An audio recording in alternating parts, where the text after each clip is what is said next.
This tractor caught fire at the end of 2023 harvest, and it was crazy. I've never been in a fire vehicle or anything that's happened like that, but I was driving it and I saw smoke pouring out of it, and then my brother started pointing at it and yelling at me on the radio when we were unloading on the go with the grain cart, and we hop out and holy smokes, this thing was going up in flames. You can see some of the burn right there.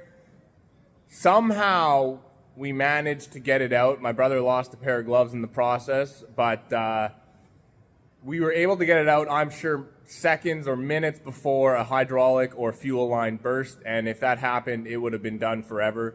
Because when I was assessing the damage after, I barely nicked the fuel line and it was so brittle it just cracked open and it was leaking fuel everywhere. So then, as you can see, the tractor is still here. Damage wasn't that bad. It wasn't an insurance claim or anything like that. There was probably $10,000, $12,000 worth of damage. Most of it was on the front end here, and we were able to save the rad. But I had big questions about that rad.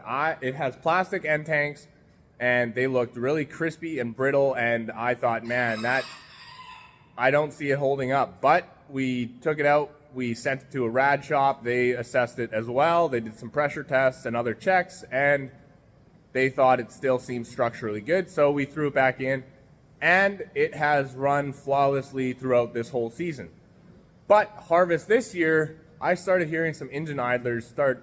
They were loud. You could hear them in the field if you're out of the combine or whatever. You could hear them screaming. So one day before we started, I pulled the front cover off and I inspected every single one of the bearings, and they weren't terrible, but they all seemed a little dry and loud. So I ordered all the bearings in case we had an issue, but I wasn't going to take this thing out of harvest for a day to change them all out.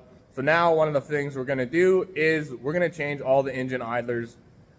And I feel like engine idlers and engine bearings are something that is probably commonly overlooked in your equipment maintenance, because there's all this to go over. You change the engine oil, you look it over, all that, it's good, move on to the next thing. But you guys should be checking all your pulleys yearly, making sure they're not loud or rough, and then that's just one less thing you have to worry about. It caught on fire because there was some chaff underneath the engine that somehow sparked up, and we were in sunflowers, and sunflowers likes to burn, so that's a common theme. But the damage was fuel and hydraulic lines coming to the coolers, battery cables, and the front rad shroud is where a majority of the damage was. So thankfully we were able to contain it.